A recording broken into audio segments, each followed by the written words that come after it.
Art Foundation sent a notice. We no longer trust you. I replied, understood. 2 days later, their lawyer contacted me in a panic. The email arrived at exactly 7 a.m. I was still in bed, half asleep, scrolling through the usual morning junk when the subject line caught my eye. Foundation account access terminated. It was from the board of trustees of my family's art foundation, the one I'd supported in silence for over a decade. The message itself was short, clinical, cold. Effective immediately, your access to all foundation systems and financial accounts has been revoked. We regret this necessity, but after recent discussions, the board has decided it can no longer place its trust in you. No name, no explanation, just the board. I stared at the screen for a long time, not moving. Then I typed a reply, just one word. Understood. And hit send. That was it.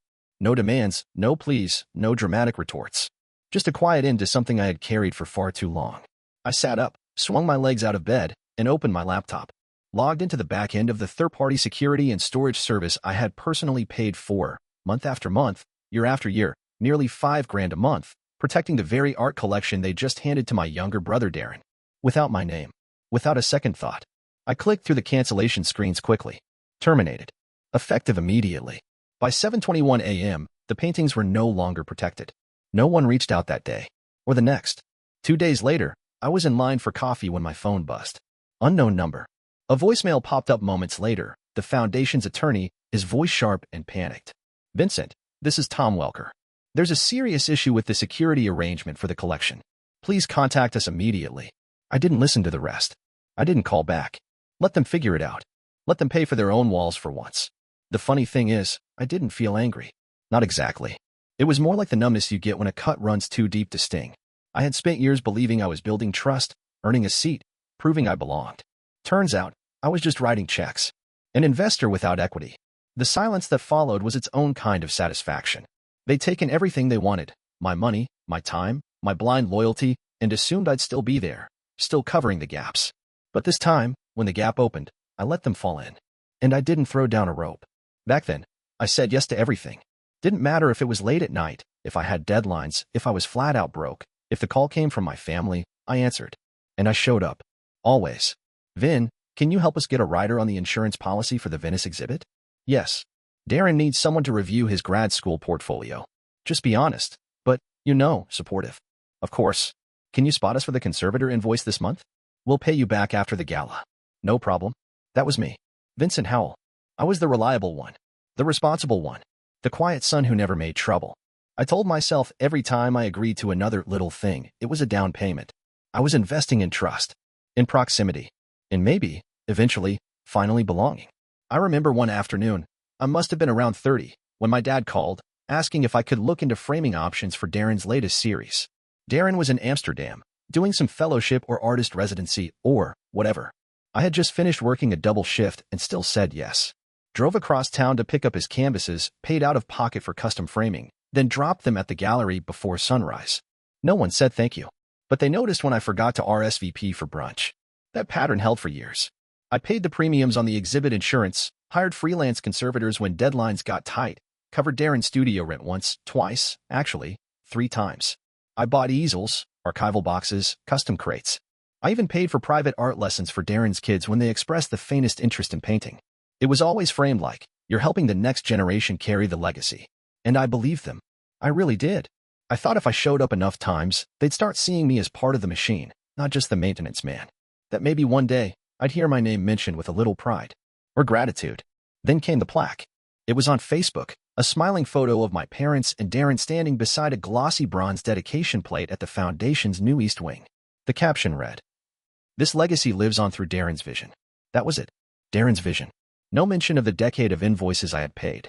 No nod to the faceless checks that kept the lights on when things got tight. Not even a hint of acknowledgement that, without me, there wouldn't have been a wing to dedicate. I stared at the post for a long time. Read the comments. Heart emojis. So proud of you, Darren. Incredible family. A true visionary. I didn't comment. I didn't like it. I just closed the app and sat there in the dark, my phone face down on the couch next to me. That was the moment it clicked, not all at once, but slowly, like a rusted hinge turning. I had confused obedience for belonging. I thought that loyalty was the price of love. But in their world, loyalty just meant I wouldn't fight back. I wasn't a son. I was a silent asset. A resource. A background donor with a familiar last name. And that plaque was the proof. It started with a text from the courier service. Confirmation. Storage transfer request for Howell Foundation collection has been paused due to verification issues. I blinked at the screen. Storage transfer? What transfer? I was sitting by the window, waiting for a shipment of gallery materials, sipping coffee and half listening to a podcast, when that message pulled me out of autopilot. I logged into the Vault account immediately. Sure enough, under Pending Actions, there it was. A request to transfer the lease on the Foundation's private storage unit. The same unit I'd been paying for. The same one I opened under my own name 10 years ago. Requested by Darren Howell. I called the Vault manager. Hey, this is Vincent Howell. I got a notification about a lease transfer. Can you walk me through what happened? She was polite but firm. Yes, Mr. Howell. We received a transfer request initiated by a Mr. Darren Howell. He claimed to be the new primary contact for the Howell Art Foundation. But since the lease and payment records are under your name, we couldn't complete the process without your consent. I exhaled slowly. So nothing's moved yet? No, sir. Nothing has changed. But he did seem frustrated when we told him we needed your authorization. Of course he did. I thanked her, hung up, and opened my bank app. Just to check. Just to feel in control. That's when I saw it. A $2,400 charge to a children's art camp in Oregon. It was listed under a credit card I hadn't touched in years. A backup line I'd once given Darren for emergencies only. My stomach turned. I called him immediately. Straight to voicemail. Texted him. Nothing. An hour later, he called back, cheerful like nothing happened. What's up? He said. You used my emergency card, I said flatly. $2,400. An art camp? He paused. Oh, that. Yeah, sorry. I thought we were still using that for the kids' stuff. I asked. Darren, I haven't used or authorized that card in over 5 years. I mean, it's for the kids, he said, like that explained everything. I figured you wouldn't mind. That was it. No apology. No offer to pay me back. Just assumed consent. I was still processing that when my phone buzzed again. A text from Mom. Let's not start a conflict over small things. Darren's just trying to support the kids' creativity. Small things. I stared at her message until the screen dimmed and went black. It wasn't the money. It was never really the money. It was the quiet way they decided my boundaries didn't count. That my accounts were fair game. That my silence, all those years of quietly picking up the slack, meant I'd never say no. And even now, when I caught them red-handed, they didn't apologize. They minimized it. It was for the kids. It was small. It was nothing. But something in me knew. This was the first fracture. The kind that doesn't heal clean. It started with a meme. Someone, probably one of my cousins, dropped it into the family group chat. A cartoon drawing of a grinning donor handing over a sack of cash while a group of people behind him toast and ignore him. The caption read, "Me funding everyone's dreams while eating cereal for dinner." Underneath it, my cousin Tara wrote, "Tag Vincent." My uncle added a gif of someone clapping sarcastically. Then, our silent hero. Even Darren chimed in. Every family needs a Vincent. No one defended me. Not one person. Not my mother. Not my father. And certainly not Darren. Then my dad sent a laughing emoji. That was the moment I left the chat. Just exited quietly. No message, no protest. Just leave conversation. 10 minutes later, I was re-added. I left again. The next time, I blocked the entire thread. I didn't need a group of grown adults turning me into their family punchline, like I was some dumb mascot they rolled out when they needed to laugh at someone too serious. Later that same week, I was at the Foundation's gallery space, sorting through old labels and packaging slips in the storeroom. We just wrapped up a traveling exhibit, and no one else had volunteered to clean up the mess. Of course, I didn't mind. There was something comforting about being surrounded by the chaos I could control. Crate numbers, barcodes, humidity logs. These things made sense. That's when I heard it. A voice, faint and muffled through the half-closed door that led to the boardroom next to the storeroom. I wasn't eavesdropping. Not intentionally. But the mic was on. Probably left connected to the speaker system from a previous meeting. And their voices came through clearly. My mother laughed. Her laugh, that performative, bright one she used in donor meetings. Then Darren's voice. He still thinks he's part of this. Laughter. My mother again. He shows up like he owns the place. Then Darren again, low and amused. He's not family. He's our silent investor. A long pause. Then, soft music started playing. Someone must have been testing the sound system again. But I just stood there, frozen, one hand still holding a crumpled label for a sculpture I paid to ship. He's not family. He's our silent investor. That line didn't just sting. It rewrote everything. Years of giving erased. Years of showing up, reframed as foolishness. I told myself, over and over, that I was part of something. That my role mattered. That my loyalty had weight. But that hot mic didn't lie. That was the truth, raw and unscripted. To them, I was never a brother. Never a son. Just a line item on their spreadsheet. A resource. A wallet. A ghost in the gallery halls. I shut off the storeroom lights and left without saying goodbye. The invitation came in a cream-colored envelope, thick and expensive. Gold embossing. Calligraphy. Every detail meticulously curated to say, "We are important. We are legacy. Legacy in motion. Celebrating 50 years of the Howell Art Foundation. Please join us for an evening of art, memory, and vision, hosted by Linda and Paul Howell, my parents." There was a small RSVP card tucked inside, with Darren's name printed underneath as artistic director. No mention of me. Not even the courtesy of a Vincent Howell patron circle. I didn't respond. I didn't call. I didn't burn the card or rip it in half dramatically. I just placed it in the drawer with the others, old board agendas, duplicate receipts, business cards from storage vendors. The forgotten debris of all the years I spent being useful. But I didn't forget. That week, I went to the storage unit and pulled every box labeled Finance, VH. I sat on my floor, surrounded by files and fading paper, and I began. Bank statements, payment confirmations, receipts from courier services and climate-controlled storage, signed checks for Darren's art supplies, tuition stubs from when I covered 2 semesters of his daughter's art camp, screenshots of emails from my mother. "Can you advance us the funds? I'll have the foundation reimburse you next quarter." They never did. Then came the audio. I found the file easily. It was saved automatically from the mic system, just a leftover recording in the cloud. Labeled, boardroom_11_04_meeting2.wave. I listened to it once, all the way through. Their voices didn't even waver when they said it. "He's not family. He's our silent investor." That night, I opened a blank spreadsheet. At the top, I wrote, Howell Art Foundation, Personal Contributions by Vincent Howell, 2018 to 2022. And I started listing them, line by line, entry by entry. There were so many I forgot about. A frame repair Darren needed rushed to Berlin. A behind-the-scenes conservation bill from a freelance expert in New York. Flights for the installation team that the foundation said wasn't in this quarter's budget. By the time I was done, I had 211 pages. The total? $311,115.84. No charity receipt. No written thanks. Just a silence that stretched for years and a family that never saw me. I made 2 printed copies. One I bound in a thick black portfolio. The other, I kept on a flash drive. Then I labeled the binder in gold foil. Not a contribution. A debt. I placed it in a matte envelope and sealed it with a wax stamp. I don't know why. Maybe I wanted it to look like an official document. Maybe I wanted them to understand that this wasn't emotional anymore. This was accounting. My final act wouldn't be revenge. It wouldn't even be anger. It would be math. A clean balance sheet. A bottom line. Because if I was never their family, then I was never their donor either. I was their creditor. And it was time to collect. I arrived late on purpose. By the time I walked into the ballroom at the Highbridge Art Center, the place was already humming with soft jazz and clinking glasses. Crystal chandeliers threw golden light across polished floors. Waiters in black uniforms weaved through the crowd with trays of champagne. I stood near the back wall, unnoticed at first. I wasn't dressed like them. No tux. No cufflinks. Just a charcoal suit, neat and plain, and the same black shoes I wore when I buried my grandmother. People whispered as they noticed me. I didn't look at anyone. Just scanned the room until I saw the stage.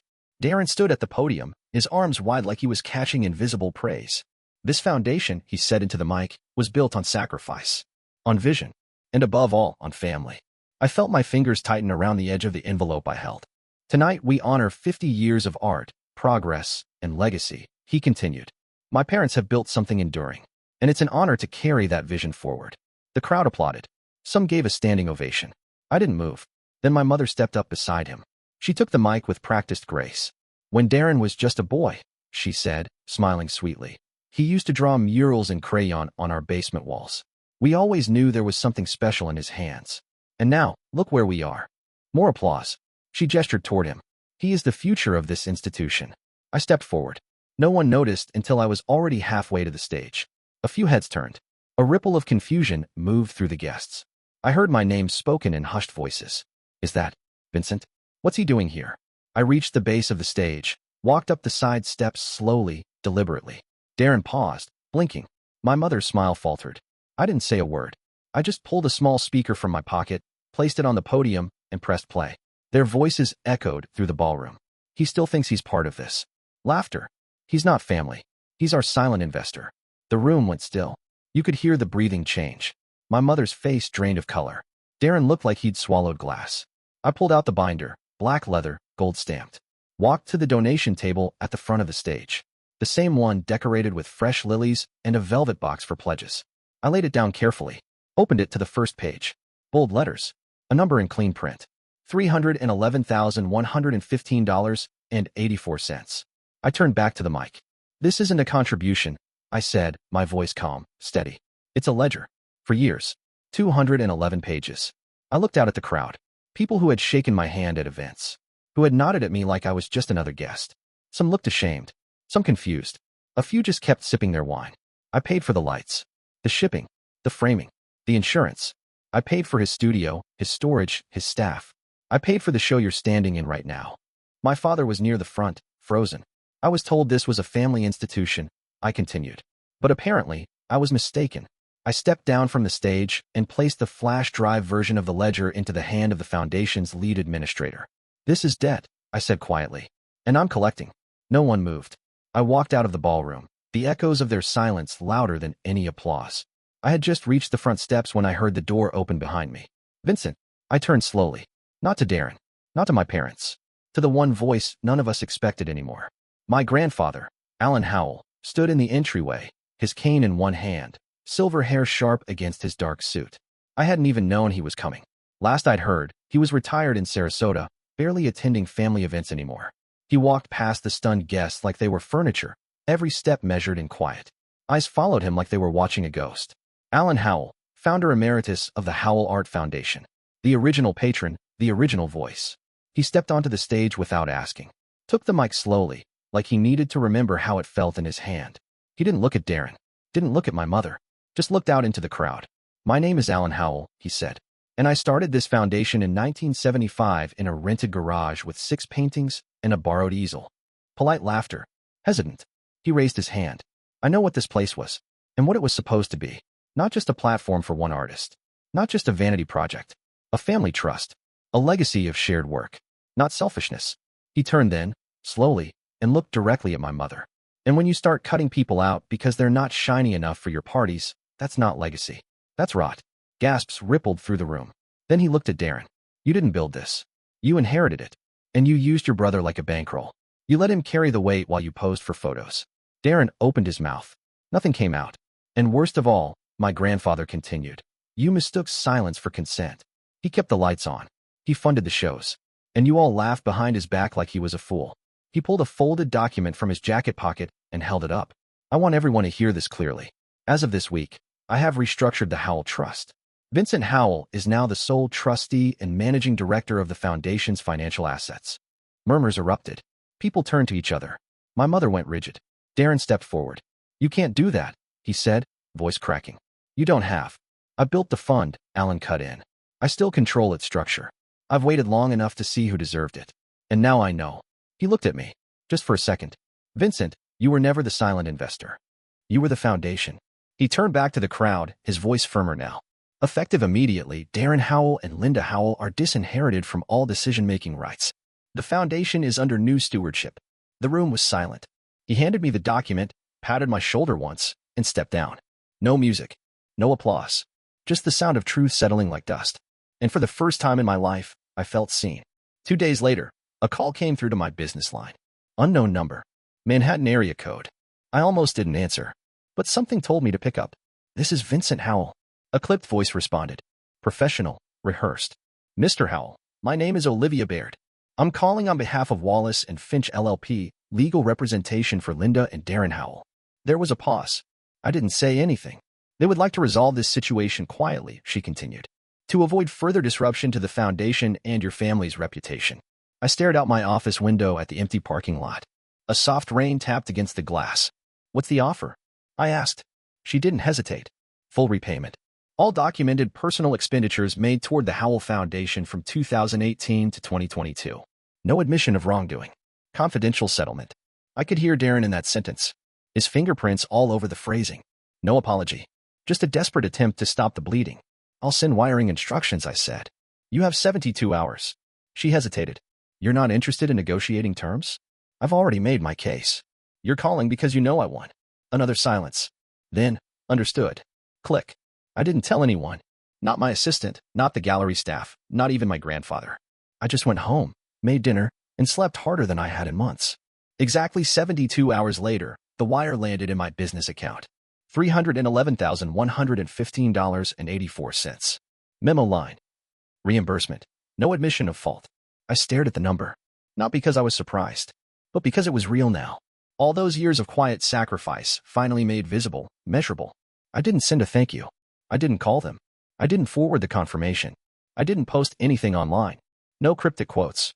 No veiled swipes. No victory laps. Just facts. Just closure. People at the gallery whispered. I heard someone say Darren had left town to work on a new body of work in Maine. My mother was taking time away from public duties. The boardroom was quiet now. No hot mics. No behind-the-curtain laughter. I went back to work. Cleared out some outdated contracts. Made a list of new artists I wanted to scout. Restructured the grant process to prioritize emerging creatives with no connections, just talent. A few former trustees tried to email me. We'd love to grab coffee, catch up, hear more about your vision. I left them unread. This wasn't a feud anymore. It wasn't bitterness. It wasn't even about them. It was about the record. The truth. Money could be replaced.